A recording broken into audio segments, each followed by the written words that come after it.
कहानी की शुरुआत में हम मॉरिस नाम के एक चालाक चोर को देखते हैं जिसे बैंक से चोरी के केस में पुलिस ने पकड़कर उम्र कैद के लिए दुनिया की सबसे महफूज जेल एल्कट्राज में ले जा रहे होते हैं। एल्कट्राज एक ऐसी जेल है जो समंदर के बीच एक छोटे से जजीरे कर बनी हुई है, यानी अगर कोई कैदी जेल से बाहर निकल भी जाए तो वो भाग नहीं सकता क्योंकि उसके आगे समंदर का पानी रोक लेता है। इसीलिए इस जेल को दुनिया की सबसे महफूज जेल का दर्जा हासिल था। यहाँ सिर्फ दुनिया के सबसे खतरनाक मुजरिमों को रखा जाता था, लेकिन जल्द ही इस जेल की शान खाक में मिलने वाली थी क्योंकि अब इस जेल में एक चालाक चोर फ्रैंक मॉरिस दाखिल हो चुका था, जो पहले भी कई बार जेल तोड़कर भाग चुका था। लेकिन इस बार मॉरिस थोड़ा घबरा गया क्योंकि ये जेल बहुत ज्यादा महफूज थी। मगर मॉरिस को यहाँ अपनी पूरी जिंदगी गुजारनी बिल्कुल भी नहीं थी। वो जल्द अज जल्द इस जेल से भागना चाहता था। जेल में दाखिल होते ही मॉरिस भागने का सोचने लगा। मॉरिस की सर से लेकर पांव तक पूरी चेकिंग की गई और उसे एक सेल में बंद कर दिया गया। एक गार्ड आकर मॉरिस से कहता है, एल्कट्राज में खुशामदीद। और यहीं से असल कहानी शुरू होती है। अचानक एक घंटी बजती है और सारे सेल के दरवाजे खुद ब खुद खुल जाते हैं। अफसर कैदियों को बाहर बुलाते हैं। इस जेल का निज़ाम बहुत सख्त है। कैदियों को सफाई सुथराई का ख्याल रखना होता है और वक्त पर सेल में वापस जाना पड़ता है। सब एक जैसा यूनिफॉर्म पहनकर लाइन में लगकर नाश्ता करने आ जाते हैं। मॉरिस के सामने लिथमस नाम का एक कैदी होता है। मॉरिस पूछता है, मुझे तो कांटा ही नहीं मिला, अब मैं नूडल्स कैसे खाऊंगा? लिथमस कहता है, अरे ये तुम्हारा घर नहीं है, जो तुझे मिला है तो चुपचाप खा ले। तभी वुल्फ नाम का एक खतरनाक कैदी मॉरिस को छेड़ने लगता है। जेल में हर कैदी वुल्फ से तंग था। वो यहाँ हर कैदी पर अपनी मनमानी चलाया करता था और उस पर ज्यादती के कई केस भी हैं। इस जेल में एक से बढ़कर एक खतरनाक कैदी रखे जाते हैं। यहाँ लिथमस मॉरिस से थोड़ा सा खाना मांगता है और इस दौरान मॉरिस अपनी प्लेट उसे दे देता है। जब मॉरिस टेबल के नीचे से देखता है तो उसे पता चलता है कि लिथमस खुद खा नहीं रहा बल्कि चूहे को खिला रहा है। रात को एक गार्ड मॉरिस को वार्डन के पास ले जाता है। जब मॉरिस वार्डन के दफ्तर पहुंचता है तो वार्डन मॉरिस से कहता है कि मैं जानता हूं तुम बहुत होशियार और ज़हीन हो, लेकिन ये सब यहाँ क्या काम का, क्योंकि तुम जैसे कितने लोग यहाँ आए और गए पर यहाँ से कोई बच के नहीं निकला। यहाँ कैदी बहुत सख्त कवानीन मानते हैं। 2 महीने में एक बार ही कोई तुमसे मिलने आ सकता है और वो भी तब जब मेरा मिजाज अच्छा हो। वार्डन बहुत सख्त आदमी है जो छोटी सी गलती पर भी कैदियों को बहुत सख्त सजा देता है। वार्डन कहता है, यहाँ से भागने का सोचना भी मत, वरना तुम्हारे टुकड़े टुकड़े कर दिए जाएंगे। जिस पर मॉरिस जवाब देता है, नहीं साहब, आपके होते हुए यहाँ से कौन भागने की सोच सकता है। लेकिन हकीकत में मॉरिस के जहन में पहले दिन से ही यहाँ से भागने की मंसूबाबंदी शुरू हो चुकी थी। इस दौरान मॉरिस मौका देखकर वार्डन का नेल कटर चुरा लेता है, जो कि एक बहुत छोटी सी चीज थी। लेकिन मॉरिस को मालूम था कि एल्कट्राज जैसी जेल में इस छोटे से नेल कटर से भी बहुत बड़ा काम लिया जा सकता है। मॉरिस वापस सेल में आते ही इस नेल कटर को बाइबल में छुपा देता है। अगले दिन बाथरूम में वुल्फ फिर मॉरिस को तंग करने लगा, पर इस बार मॉरिस उसे छोड़ने वाला नहीं था। अब मॉरिस अपना असल चेहरा दिखाता है और उसे पकड़कर उसकी खूब धुलाई करता है। वुल्फ को पीटने के बाद अब मॉरिस का पूरे जेल में एक अलग मुकाम बन गया। हर कोई मॉरिस से डरने लगा। इसके बाद मॉरिस को लाइब्रेरी में काम दिया जाता है। वहाँ इंग्लिश नाम के एक आदमी से उसकी मुलाकात हो जाती है। वो इस जेल का सीनियर कैदी है। इंग्लिश को भी 2 आदमियों के कत्ल की वजह से उम्र कैद की सजा सुनाई गई थी। उसने इस जेल में अपनी आधी जिंदगी गुजार दी है और वो जेल के हर कोने से वाकिफ है। उसे जेल की हर बात की खबर उसे रहती है। उसे ये भी मालूम होता है कि आज सुबह मॉरिस और वुल्फ के बीच लड़ाई हुई थी। वो मॉरिस को कुछ किताबें देता है जिन्हें मॉरिस को हर कैदी के सेल में पहुंचाना होता है। अगले मंजर में एक खुली जगह दिखाई जाती है जहां कैदी कोई ना कोई खेल खेल रहे होते हैं। तब वो डॉक नाम के एक आर्टिस्ट से मिलता है जो अपनी पेंटिंग बना रहा होता है। डॉक एक सादा और शरीफ इंसान है जो कई सालों से यहाँ सजा काट रहा है। उसे पेंटिंग का बहुत शौक था और अपना ज्यादातर वक्त पेंटिंग में गुजार देता था। डॉक का कहना था कि एल्कट्राज जैसी जेल में कोई भी पागल हो सकता है, लेकिन उसकी पेंटिंग की वजह से अब तक उसका दिमाग ठीक चल रहा है। मॉरिस डॉग से पूछता है कि इस पेंटिंग में ये फूल क्यों बनाया हुआ है, तुम्हारी शर्ट में तो ऐसा कुछ नहीं है। डॉग कहता है कि ये मेरी खुशी है जो सिर्फ पेंटिंग में है, मेरे दिल में नहीं। इसके बाद मॉरिस जब अपनी दाईं तरफ देखता है तो ऊपर इंग्लिश नजर आता है। मॉरिस इंग्लिश की तरफ जाता है। जब मॉरिस उसके करीब पहुंचता है तो उसके चेले मॉरिस को रोक लेते हैं। तब इंग्लिश इशारा करता है कि ये अपना बंदा है, आने दो। मॉरिस उसके पास जाकर बैठ जाता है और फौरन अपने दिल की बात शुरू कर देता है। मॉरिस उससे कहता है कि यहाँ से बचने में आप मेरी मदद करेंगे। ये बात सुनकर इंग्लिश हंस पड़ता है। देखो बेटा, ये सिर्फ जेल नहीं है, ये हम सब की कब्र है। यहाँ से निकलना है तो पहले हमें मरना पड़ेगा, तब जाके हमारी मुर्दा लाश यहाँ से कब्रिस्तान तक पहुँच पाएगी। चलो मान भी लो कि तुम इन बड़ी दीवारों पर चढ़ भी गए और फिर खतरनाक फोर्सेस को क्रॉस भी कर लिया और किसी जादुई ताकत से तुम यहाँ के सैकड़ों गार्ड से बचकर जेल से बाहर निकल भी आओ, तुम यहाँ से भाग नहीं पाओगे, क्योंकि आगे समंदर तुम्हारा रास्ता रोक लेगा। इसलिए वक्त जाया मत करो और चुपचाप सजा भुगतो, कम से कम जिंदा तो रहोगे। लेकिन मॉरिस अपने इरादे पर पक्का था। वो हर हाल में इस जेल से भागना चाहता था। उस रात एक अफसर मॉरिस को बताता है कि तुम्हें कल से बढ़ई का काम दिया जाएगा, 1 घंटे का 50 सेंट की मजदूरी भी मिलेगी। मॉरिस फौरन इस काम के लिए रजामंद हो गया, क्योंकि उसे लगा कि वहाँ उसे कोई ऐसा आला मिल सकता है जो भागने में मदद दे सके। अगले दिन मॉरिस ने लिथमस से यहाँ से बच निकलने का सोचा। रास्ता पूछता है। लिथमस कहता है, अरे ये तो बड़ा आसान है। हर सेल में एक एयर वेंट होता है, उसके जरिए तुम छत पर पहुंच सकते हो, वहां से शायद तुम बच जाओ। और मॉरिस की बातों पर मुस्कुराते हुए वहां से चला जाता है। तब डॉग मॉरिस को खबरदार करता है कि वुल्फ तुम्हारी तरफ आ रहा है। तभी वुल्फ मॉरिस पर चाकू से वार करने आता है। मॉरिस अपना कोट हाथ में लपेटकर उसके साथ लड़ने लग जाता है। इतने में एक गार्ड उसे रोकने आता है तो वुल्फ गार्ड पर भी चाकू से वार कर देता है। अब मामला खराब हो जाता है और वॉच टावर का गार्ड गोलियां चलाने लगता है। तब जाकर मॉरिस और वुल्फ लड़ना छोड़ देते हैं। मॉरिस को पता नहीं था कि वॉच टावर पर भी एक गार्ड है। अब वो एक एक करके इस जेल की हर चीज को गौर से देखने लगता है। मॉरिस और वुल्फ को गार्ड्स डी ब्लॉक में ले जाते हैं, जहां रात भर कैदियों को तारीकी में रखकर टॉर्चर किया जाता है। ये एक ऐसा सेल था जहां कोई भी कैदी जाना नहीं चाहता था। जाने से पहले वुल्फ मॉरिस को धमकाता है कि बेटा तेरी मौत मेरे हाथ होगी। इस रात मॉरिस को तरह तरह के टॉर्चर सहने पड़ते हैं, जिसकी वजह से इसकी हालत बहुत खराब हो जाती है। 2 हफ्ते तक इस तारीक सेल में रिहाइश के बाद उसे वापस उसके सेल में ले आते हैं, जहां लिटमस अपने पालतू चूहे के जरिए मॉरिस को एक नोट भेजता है, जिस पर लिखा होता है, वेलकम बैक मॉरिस। एक दिन चार्ली नाम का नया कैदी आता है, जिसे मॉरिस के पास वाले सेल में रखा जाता है। मॉरिस और चार्ली जल्दी दोस्त बन जाते हैं। मॉरिस फिर उसे अपने दूसरे दोस्तों से भी मिलवाता है। इसी वक्त वार्डन बगैर किसी को बताए हर कैदी के सेल को चेक करता है। जब वो डॉग के सेल में जाता है तो वहाँ डॉग की बनाई हुई कई पेंटिंग्स होती हैं। वार्डन हैरान रह जाता है कि दिन ब दिन इसकी पेंटिंग्स तो दिन ब दिन बेहतर होती जा रही हैं। डॉग ने वार्डन की भी पेंटिंग बना रखी है। इसे देखकर वार्डन मुस्कुरा देता है, लेकिन पता नहीं क्यों अगले दिन वार्डन गार्ड्स को हुक्म देता है कि डॉग के सेल में बनी सारी पेंटिंग्स बाहर फेंक दी जाएं। वार्डन के इस फैसले ने डॉग को अंदर से बिल्कुल तोड़ के रख दिया, क्योंकि डॉग अपनी पेंटिंग्स ही की बदौलत जीता था। वो अपनी हर एक पेंटिंग से बहुत मोहब्बत करता था, क्योंकि यही उसकी वाहिद खुशी थी, और वो भी इस बेचारे से छीन ली गई। मॉरिस उसे समझाता है कि कोई बात नहीं, वो तो बस पेंटिंग थी, तुम और भी बना सकते हो। लेकिन डॉग इस सदमे से बाहर नहीं आ पा रहा था। अगले दिन इसे देखकर मॉरिस गार्ड से कहता है कि बराहे करम डॉग पर नजर रखें, वो बहुत परेशान लग रहा है, कहीं वो खुद को नुकसान ना पहुंचा ले। फिर गार्ड मॉरिस से कहता है, तुम अपने काम से काम रखो। डॉग को भी मॉरिस के साथ कारपेंट्री का काम दिया जाता है। तभी डॉग छुपकर मॉरिस की जेब में कुछ रख देता है। इसके बाद वो एक गार्ड को बुलाता है और कारपेंट्री के लिए दी गई कुल्हाड़ी से अपनी 3 उंगलियां काट लेता है और कहता है कि जिन उंगलियों से मैं पेंट नहीं कर सकता, मुझे इसकी ज़रूरत नहीं है। ये कहकर वो चिल्लाने लगता है। फिर गार्ड्स उसे पकड़कर ले जाते हैं। मॉरिस देखता है कि डॉग ने उसके कोट में वही फूल डाल दिया है जिससे उसने अपनी पेंटिंग बनाई थी। शायद वो मॉरिस को बताना चाहता है कि इन लोगों ने मेरी खुशी मुझसे छीन ली है। मॉरिस डॉग की कटी हुई उंगलियां उठाकर एक डब्बे में डाल देता है और गार्ड को देखकर कहता है, जाओ अपने वार्डन को दे दो, वो इसे देखकर बहुत खुश होगा। अगले दिन मॉरिस अपने सेल में बैठा होता है। तब वो देखता है कि एक कॉकरोच एयर वेंट के अंदर जा रहा है, जिससे उसे अंदाजा हो जाता है कि यहाँ से बाहर जाने का कोई ना कोई रास्ता जरूर होगा। इतने में इंग्लिश आकर बताता है कि डॉग ने अपनी उंगलियां इसलिए काट ली क्योंकि उसे पेंटिंग करने की इजाज़त मनसूख कर दी गई थी, इसलिए वो परेशान होकर अपनी उंगलियां काट बैठा। ये सुनकर मॉरिस को बहुत गुस्सा आता है। अगले दिन डाइनिंग हॉल में वार्डन मॉरिस से पूछता है कि तुम इस डॉग को इतना सपोर्ट क्यों कर रहे हो। वो कहता है ऐसा कुछ नहीं है। ये कहकर मॉरिस वापस टेबल पर जाकर बैठ जाता है।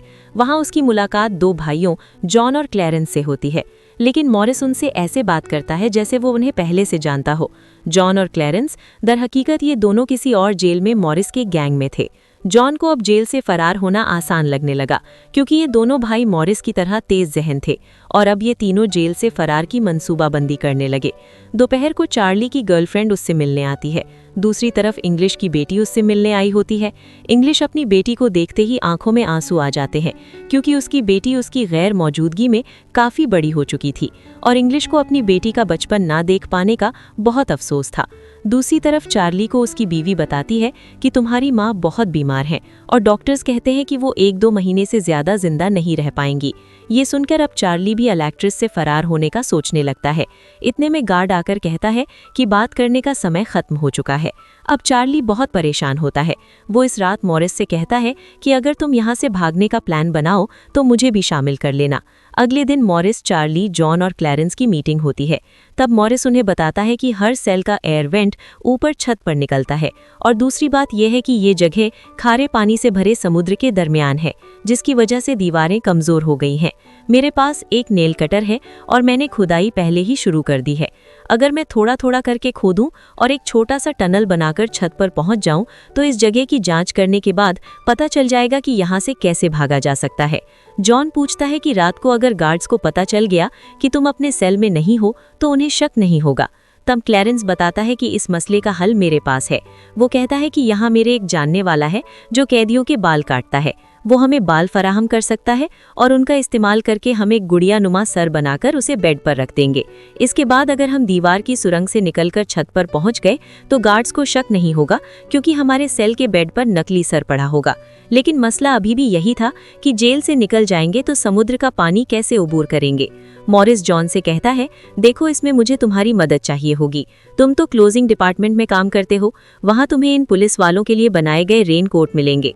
रेनकोट्स मिल जाएंगे तो तुम कुछ रेनकोट्स चुराकर मुझे दे देना। हम इससे एक ट्यूब बोट और लाइफ जैकेट बनाकर समंदर पार कर सकते हैं। यहाँ चार्ली कहता है, भाई मुझे भी कोई काम दो, मैं भी तुम लोगों की मदद करना चाहता हूँ। मॉरिस चार्ली से कहता है कि जब मैं वेंटिलेशन की जाली खोदूं तो तुम पहरा देना, ताकि कोई गार्ड हमें न देख ले, और जब तुम खोदोगे तो मैं पहरा दूंगा। मॉरिस का प्लान सबको पसंद आता है और उसी रात काम शुरू कर देते हैं। लेकिन दीवार खोदने के लिए नेल कटर बहुत छोटा था, जिसे चलाने में मॉरिस को बहुत जोर लगाना पड़ता था और मॉरिस को दीवार खोदने में काफी मुश्किल हो रही थी। उसके हाथ थोड़े छोटे हो गए थे, लेकिन वो आहिस्ता आहिस्ता उस सुराख को खोदने लगा। अगले दिन वो खाने की मेज पर अपने दोस्तों से कहता है कि मुझे खुदाई के लिए कोई बड़ा आला चाहिए। नेल कटर से दीवार काटना बहुत मुश्किल हो रहा है। तब मॉरिस ने अपने हाथ में चम्मच देखा और उसके जहन में एक आइडिया आया। वो जानबूझकर चम्मच को अपने जूते पर रगड़कर उसे गंदा कर देता है। फिर मॉरिस ने गार्ड को बुलाया और कहा कि ये चम्मच गंदा है, मुझे दूसरा चम्मच दो। बाकी लोगों ने भी गार्ड से उसका चम्मच बदलने की दरख्वास्त की। गार्ड को इसमें कोई मसला नहीं लगा और उसने फौरन चम्मच बदलने की इजाजत दे दी। फिर वो सीधा टेबल की तरफ बढ़ा जहां एक और सिक्योरिटी गार्ड बैठा था। लेकिन जैसे ही वो टेबल पर रखे चम्मच बदलना शुरू करता है, जॉन ने वहां मौजूद गार्ड को बातों में उलझा दिया। इस मौके का फायदा उठाते हुए मॉरिस ने एक के बजाय 2 चम्मच उठा लिए और एक को जेब में छुपा लिया। फिर वो सीधा अपने सेल में चला गया। रात को इंग्लिश उसे खिताब देने आता है तो मॉरिस पूछता है कि क्या यहाँ वेल्डिंग करने वाला कोई सामान मिलेगा। इंग्लिश समझता है कि मॉरिस के दिमाग में अभी भी जेल से फरार होने का ख्याल घूम रहा है। वो कहता है कि मैं तुम्हें पहले भी बता चुका हूँ कि तुम्हारी कोशिश बेकार होगी, क्योंकि तुम पकड़े जाओगे और शायद अपनी जान भी गवा बैठोगे। इतने सालों में मुझे कभी भागने का ख्याल नहीं आया, क्योंकि मैं जानता हूँ ये नामुमकिन है, लेकिन तुम जिद्दी हो तो मैं क्या कर सकता हूँ, कोशिश करो। लेकिन मॉरिस को उसकी वार्निंग का कोई फर्क नहीं पड़ता। वो अगले दिन लिटमस से मचिस मांगता है और कहता है, अगर तुम मेरी मदद करोगे तो मैं तुम्हारे चूहे को रोजाना अपने हिस्से का खाना दूंगा। लिटमस खुश होकर ये सौदा कबूल कर लेता है, क्योंकि उसे चूहा बहुत पसंद था। उसी रात लिटमस मॉरिस को अपनी मचिस दे देता है। मॉरिस नाखून काटने वाले के एक हैंडल को निकालता है और उसे एक छोटा सा बेलचा बनाने लगता है। फिर चम्मच को तोड़कर नाखून काटने वाले के हैंडल से जोड़ देता है। फिर मचिस जलाकर दोनों को अच्छी तरह वेल्ड करके एक नुकीला आला तैयार कर लेता है। बस फिर क्या था, वो वेंट के आसपास खुदाई शुरू कर देता है। चार्ली पहरा देता है। अगर कोई गार्ड जब उस तरफ आया तो वो फौरन सीटी बजाकर मॉरिस को सिग्नल देगा। लेकिन पहरा देते देते चार्ली की आंख लग गई और उसी वक्त एक गार्ड वहां आ पहुंचा। खुशकिस्मती से उस वक्त इंग्लिश बीच में आकर उस गार्ड का ध्यान हटाता है और दूसरी तरफ इंग्लिश की बातें सुनते सुनते चार्ली की आंख भी खुल गई। लेकिन टेंशन में वो सीटी भी नहीं बचा पाता और कुछ गिरा देता है। मॉरिस इस इशारे को समझकर वेंट को कवर करते हुए बिस्तर पर लेट जाता है। गार्ड पूछता है कि यहाँ कुछ जलने की बू आ रही है। मॉरिस कहता है, सर आपके होते हुए कोई ऐसा हो ही नहीं सकता। तुम सिगरेट पियोगे? मुझे तो कुछ भी समझ नहीं आ रहा। इस गार्ड को भी कुछ ठंडक महसूस होती कि कम से कम कोई तो मेरी कद्र करता है। जैसे ही वो चला जाता है, मॉरिस वेंट के चारों तरफ से कंक्रीट हटा देता है। लेकिन वो देखता है कि वेंटिलेशन जाली के साथ पेच भी लगे हुए हैं, जिन्हें काटने के लिए कोई तेज आला चाहिए होगा। इस दौरान जब भी मॉरिस को बाहर जाने का मौका मिलता, वो चुपके से ग्रिल से निकलने वाला सीमेंट बाहर गिरा देता। अगले दिन कारपेंटर का काम करते हुए वो एक धातु का टुकड़ा उठा लेता है जो छुरी की तरह तेज है, लेकिन चार्ली उसे कहता है कि धातु का टुकड़ा मेटल डिटेक्टर से बचा के रखना, तुम इसे बाहर कैसे ले जाओगे। मॉरिस बड़े एतमाद से कहता है कि वो सब मैं देख लूंगा। जब मॉरिस बाहर निकलता है तो दरवाजे पर मेटल डिटेक्टर बजने लगता है। असल में मॉरिस हाथ में मेटल लेकर आया था। गार्ड पूछता है कि ये क्यों ले जा रहे हो। मॉरिस कहता है, सर मैंने सोचा था कि इसे कपड़े लटकाने के लिए इस्तेमाल करूंगा। गार्ड कहता है, ज्यादा होशियार मत बनो और ये मुझे दे दो। ये कहकर गार्ड वो मेटल उससे ले लेता है और मॉरिस को अच्छी तरह चेक करके जाने देता है। लेकिन हमारा हीरो तो हीरो है, असल में उसने 2 मेटल चोरी किए थे। एक हाथ में लाया था और दूसरा जूते में छुपा कर रखा हुआ था। वो शार्प धातु से ग्रिल को काट देता है। अब बारी आती है गार्ड्स को चकमा देने के लिए नकली सर बनाने की, जिसके लिए ये चारों अपनी अपनी जिम्मेदारी का काम करते हैं। चार्ली गार्ड से थोड़ा रंग मंगवाता है। वो गार्ड से कहता है कि मुझे आर्ट बनाने का शौक है। गार्ड भी इनकार नहीं करता और रंग उसे लाकर दे देता है। मॉरिस उस सुराख से निकाले गए कंक्रीट को पीस कर पाउडर बना लेता है। जॉन नाई की दुकान से बाल जमा करके लाता है और क्लेरेंस लाइब्रेरी से पुरानी किताबें इकट्ठी कर लेता है। सारा सामान इकट्ठा होने के बाद मॉरिस पाली और पुरानी मैगजीन्स का इस्तेमाल करके एक जाली सर बनाने लगता है, जिस पर पेंट और नकली बाल लगाकर बिल्कुल असली मालूम होने वाला एक जाली सर तैयार कर लेता है। साथ ही मॉरिस ने अपने प्लान को मजीद मजबूत बनाने के लिए नकली कार्डबोर्ड बनाए ताकि कोई शक न करे कि सामने वाली दीवार में किसी ने सुरंग बनाई है। एक रात मॉरिस ने अकेला ऊपर जाने का फैसला किया। उसके लिए उसने अपनी बनाई हुई नकली खोपड़ी को बिस्तर पर रखा और उसे गर्दन तक कंबल से ढांक लिया। इसके बाद वो नकली कार्डबोर्ड लेकर सुरंग से बाहर निकल आता है। वहाँ मॉरिस पाइप्स को